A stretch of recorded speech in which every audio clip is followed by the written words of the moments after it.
Terima kasih Anda kembali bersama kami di Prime Plus dan saya harus sapa satu narasumber saya yang baru sampai di studio CNN Indonesia yakni Koordinator Staf Sus Gubernur DKI Jakarta Profesor Firdaus Ali. Prof, selamat datang. Terima kasih sudah hadir. Terima kasih, selamat malam.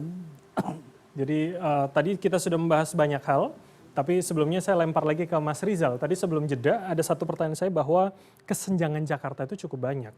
Jadi artinya apakah dulu sejak kita memulai kota ini sebagai Batavia atau sebelumnya, atau jangan-jangan ini masalah Jakarta modern, Mas Rizal? Ya, Batavia maupun Jakarta sama, itu kan kota yang rasis ya.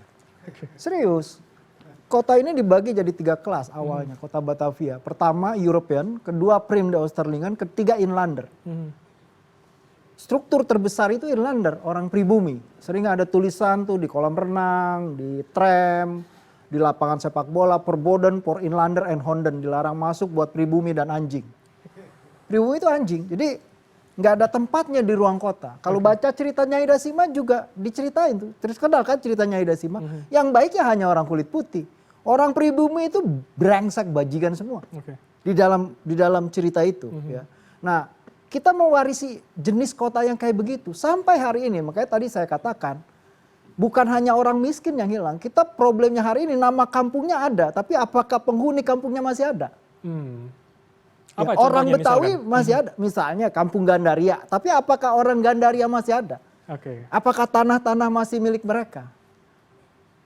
Ya, kita bisa cek. Perkembangan paling dramatis adalah ruang kota itu pelan-pelan diambil alih oleh konsep setelah reformasi. Banyak penelitian yang nyebut konsep back to the city, modal kembali. Menguasai ruang kota. Mereka membeli, bikin land banking di dalam kota itu. Nah, kampung-kampungnya namanya ada, orangnya nggak ada. Itu yang saya bilang tadi. Orangnya udah jadi korban urban sprawl itu. Yang Kang Yaya tadi bilang SCBD, Sawangan. Seputaran Citayam. Nah, film Sidul itu kan nariknya di mana? Dia orang Betawi, ada satu adegan, dia ziarah kuburan leluhurnya itu di mana? Di GBK, di Gelora Bung Karno. Sidul itu dia di orang pinggiran, kena gusuran, nariknya Gandul Cinere. Itu di mana Gandul Cinere? Pinggiran, itu udah gambaran yang tepat tentang kota yang rasis. Orang yang tergusur. Nah, karena itu menurut saya sekarang nih saatnya transportasi itu baik di tengah kota, Jakarta, tapi di pinggiran neraka. Industri motor itu luar biasa. Menjadi sangat penting. Karena sistem transportasi hancur semua. Nggak ada. Depok itu nggak punya sistem transportasi. Jadi menurut Anda kalau disebut publik. integrasi Jakarta dengan kota di sekitarnya Artinya menurut saya belum maksimal. sekarang problemnya adalah di tengah kota transportasinya baik. Jadi harus ada back to the city bagi orang-orang kampung. Menawarkan konsep hunian. Hunian yang bisa dijangkau oleh semua orang, bukan oleh yang tadi Bang Yayat bilang, ada TOD. Tapi dia jadi bisnis spekulan. Spekulan ruang. Bukannya Jakarta nggak punya ruang loh, kelebihan ruang. Tapi ruang itu punya orang yang beruang. Itu di situ ketidakadilannya di situ. Buat saya hunian itu HAM, hak asasi manusia. Tapi jadi korban spekulan ruang. Itu problemnya di Jakarta. Itu menjadi problem Jakarta. Prof, apa yang kemudian bisa Pemprov jabarkan soal hunian yang kalau kata Mas Rizal, itu hak asasi sebetulnya? Ya, saya setuju dengan Jaja Rizal, ya bahwa tadi hak asasi salah satu kemudian yang harus kita pertimbangkan bagaimana kemudian hak untuk dapat hunian yang layak tadi. Ya.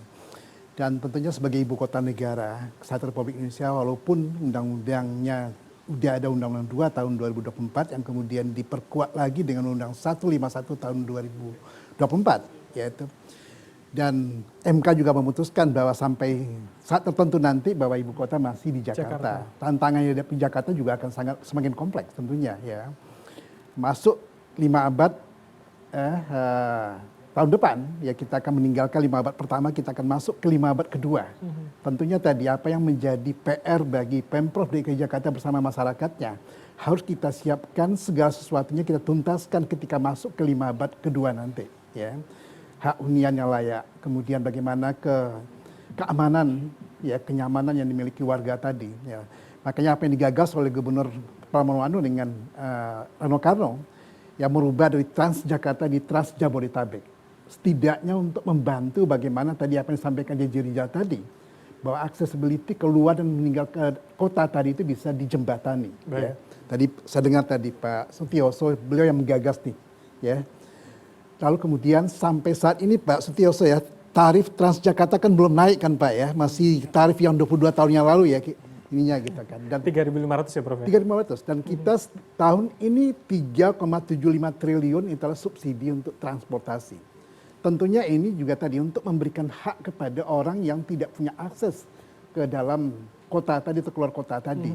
Dan Gubernur Pramono Anung memutuskan bahwa tadi membuka misalkan Bogor Blok M, kemudian Bekasi Blok M, kemudian Blok M termasuk yang Soekarno-Hatta ke PIK 2 dan juga kemudian ke Depok. Ini bagian komitmen dari pemerintah DKI Jakarta untuk mengurangi tadi ketidakadilan dalam akses tadi. Tapi sekali lagi bahwa kita punya kendala fiskal. Ya, kita tidak beruntung tahun 2026 ini dana bagi hasil kita dipotong sangat signifikan sekali, hampir 16 triliun. Ya, dan itu pun komitmen dari Pramono Anung dan Rano Karno. 3 hal yang tidak bisa dipotong, tidak bisa diganggu-gugat. Pertama tadi pendidikan, kesehatan, kemudian bantuan sosial tadi. Kenapa? Karena beliau mengatakan bahwa satu-satunya cara untuk memutus garis ketidakberuntungan tadi melalui pendidikan. Kemudian juga akses kepada kesehatan juga merupakan hal yang tidak bisa dipotong. Nah, ini yang kemudian menjadi PR kita bersama, ya. Dalam keterbatasan fiskal yang ada, tentunya kemudian creative finance yang kita dorong. Ya, terbukti kita misalkan membangun taman bendera pusaka itu tidak menggunakan APBD sama sekali. Kita lagi memoles Semanggi akan berubah tahun depan, itu pun juga tidak menggunakan dana APBD. Dan kemarin hari Minggu, Gubernur dengan Wakil Gubernur sudah melakukan groundbreaking untuk duku atas pedestrian. Kita akan menghubungkan nanti LRT dari Jabodetabek, LRT dari Kelapa Gading, Velodrome, kemudian ke Manggarai sampai ke duku atas. Kita akan mengkonek nanti kereta bandara dan Transjakarta. Jadi 6 moda tadi akan ada di suatu titik yang kemudian akan memberikan landmark baru buat Jakarta. Integrasi akan dimulai dari situ ya Prof? Kita akan mulai di sana. Ya, tentunya kemudian ini tidak akan serta-merta akan terjadi berubah demikian. Saya setuju dengan Jaji Rizal tadi bahwa bagaimana keberpihakan pemerintah Provinsi DKI Jakarta kepada warga yang tidak beruntung. Ya, dan ini yang juga menjadi komitmen dari kita bersama bahwa gini rasio di Jakarta kan masih sangat tinggi. Seperti disampaikan Pak Sutioso tadi, orang paling kaya di Republik ini tinggal di Jakarta dan orang yang paling miskin juga tinggal di Jakarta, sehingga rasionya tadi tidak bisa kita abaikan dan ini juga akan menjadi komitmen kita untuk masuk ke 5 abad kedua nanti. Salah satunya adalah pengentasan dan pengurangan jarak ya antara yang kaya dan juga miskin begitu ya Prof ya. Saya kembali ke Anda Pak Yayat. Saya ingat pernah wawancara Anda dan Anda mengatakan masalah Jakarta itu adalah rebutan manusia dan juga air. Satu manusia ingin tempat tinggal, tapi resapan air juga menjadi masalah. Apa yang bisa kita reminder lagi soal masalah Jakarta soal itu Pak? Banjir maupun rob dan sebagainya di Jakarta itu ada 2 masalah. Tata ruang untuk manusia dan tata ruang untuk air. Nah, persoalannya sekarang ini kita semakin mengecilkan dan menghilangkan tata ruang airnya. Itulah menjadi fenomena, misalnya contoh rob ya. Itu kan sebetulnya kalau fenomena yang kita ketahui ketika misalnya rob terjadi kemudian sungai tertahan kan ada ruang parkir air di pinggiran itu. Tapi realitas karena tekanan kebutuhan tempat tinggal ruang-ruang itu ditempati. Kedua, pengurukan. Kita tahulah cerita dari Kelapa Gading. Jakarta ini begitu banyak nama rawa-rawa, tapi nggak ada rawanya sama sekali. Hari ini hanya nama saja berarti? Nama sama dengan Jaji Rizal bilang, ada kampungnya, tapi tidak ada orangnya. Ada nama rawanya, tapi tidak ada rawanya. Artinya ada konflik antara tata ruang untuk air dan tata ruang untuk manusia. Defisit ruang untuk air pun terlihat dari ruang terbuka hijau Jakarta. Jakarta sekarang menggaungkan 30%. Kapan Jakarta 30%? Pernah. Tahun berapa? 61, 63, 65. 37,5. Berarti masa lalu itu adalah masa jayanya RTH kita. Tapi seiring pertambahan penduduk Jakarta tahun 70 itu 4,5. Bang Ali bilang stop, nggak boleh ada pendatang. Diprotes. Kenapa? Karena Jakarta itu daya tampungnya untuk 5 juta orang secara idealnya. Tapi makin ke depan berapa krisis ruang terbukanya? Tinggal 5,5 atau berapa lah. Ini di bawah 6%. Nah, artinya apa? Ketika krisis tata ruang ini ditambah dengan krisis ruang terbuka hijau, implikasi resapan pun makin hilang. Nah, jadi ada rebutan, ada persoalan tata ruang untuk manusia dan tata ruang untuk air. Ini problemnya. Jadi ini masalah kita yang baru masalah gitu ya, kita untuk baru. Jakarta ya. Baik, nah ini bicara soal Anda bilang tadi masalah untuk warga Jakarta, ada mahasiswa juga yang katanya warga Jakarta tapi sudah menyiapkan pertanyaan. Apa sebetulnya kegelisahan mahasiswa yang asli Jakarta sebetulnya hari ini? Silakan. Assalamualaikum warahmatullahi wabarakatuh. Selamat malam semuanya. Selamat malam Bapak Sutioso, Pak Reza, Pak Prof. Firdaus. Ali, Bapak. Saya perkenalkan sebelumnya, nama saya Muhammad Rifan Al-Ghazali. Saya merupakan mahasiswa dari Universitas Terbuka, jurusan akuntansi. Saya merupakan orang asli Jakarta, bapak saya Betawi dan seluruh keluarga saya juga Betawi. Saya sebelumnya ingin menyatakan bahwa saya setuju mengenai pernyataan Bapak Sutioso tadi mengenai Jakarta ini adalah masyarakat yang sangat amat homogen. Kita adalah melting heterogen pot. Ya? Heterogen, sangat beragam. Heterogen. Kita adalah melting pot dari berbagai macam budaya, bahasa, kultur, agama, baik itu nasional atau maupun internasional. Dan saya sangat amat merasakan itu sebagai warga DKI Jakarta sendiri. Sebagai anak muda, saya sadar bahwasanya hal ini perlu diperhatikan lebih dalam. Maka saya mempunyai pertanyaan kepada Bapak Firdaus Ali, Bapak Profesor Firdaus Ali. Sekiranya di umur Jakarta yang hampir menginjak 5 abad ini, bagaimana cara daripada pemerintahan kota Jakarta yang yang berperan sebagai pemangku kekuasaan dan penjamin keamanan, menjamin ruang aman, ruang yang layak huni, yang inklusif bagi semua rakyat Jakarta, tergantung mereka-mereka yang sekiranya dapat bilang termarginalisasi. Mereka-mereka yang termarginalisasi melalui ekonomi, melalui agama, melalui keadaan sosial, bahkan melalui identitas mereka sendiri. Baik itu orientasi seksual ataupun identitas mereka. Karena di dalam lapangan sendiri kita bisa lihat bahwasanya marginalisasi ini adalah hal yang nyata. Perlakuan tidak adil ini adalah hal yang nyata untuk semua kalangan di atas. Baik. Jadi bagaimana cara Bapak sebagai perwakilan dari pemerintah membereskan hal ini? Sekian, terima kasih. Baik, terima kasih. Jadi memberikan rasa aman pada masyarakat yang sangat beragam ini, Prof. Ya. Kota ini kan tadi tumbuh dengan sangat di luar kendali kita, seperti yang disampaikan Kang Yayat tadi. Ya, tata ruang kita menghantam ruang air terbuka. Kita. Sehingga tadi yang dikatakan Kang Yayat bahwa kita krisis ruang terbuka hijau, apalagi ruang terbuka biru. Ya, kenapa? Karena dua hal ini harus juga diadres. Undang-undang mengatakan bahwa 30% ruang terbuka hijau itu yang harus tersedia, ya. Dan 5% ruang terbuka biru. Tapi kan Jakarta saat ini kan tinggal cuma 5,56% ruang terbuka hijaunya dan cuma 1,2% ruang terbuka birunya. Sehingga tadi curah hujan yang biasa saja itu tidak mampu lagi dihandle oleh sistem drainase kita. Belum lagi kita bicara tentang hujan ekstrim. Kenapa? Karena tadi ruang resapan sudah tidak ada. Nah, lalu kemudian terkait dengan apa yang disampaikan tadi bahwa bagaimana DKI Jakarta, dalam hal ini Pemprov DKI Jakarta untuk bisa menjawab apa yang menjadi konsen dari warga tadi. Tentunya warga menginginkan bahwa kapanpun mereka keluar dari rumah, ya berangkat transportasinya tersedia, kemudian juga dalam keadaan aman, nyaman dan kembali. Sementara kan kita masih menyaksikan bahwa ya ada begal yang masih berkeliaran di mana-mana, kemudian tawuran yang masih ya sepertinya itu merupakan hal yang harusnya kita atasi, tradisi yang tidak sehat ya antar warga gitu kan. Nah, Gubernur Pramono mencoba melakukan pendekatan. Pertama tentunya tadi melalui pendidikan, ya lalu kemudian komunikasi lintas komunitas, ya. Dan kedua adalah tadi ada pendekatan lain yang kita lakukan, diantaranya misalkan kita ingin menempatkan berapa CCTV yang sudah sangat advance sekali, setidaknya untuk bisa kemudian memberikan informasi awal kepada kita, kira-kira kemudian ada pergerakan massa di suatu titik yang akan menimbulkan kegiatan yang akan merugikan publik, misalkan ya tawuran dan sebagainya, sehingga kita bisa bergerak dengan cepat, ya. Dan termasuk juga pengendalian air limpasan banjir.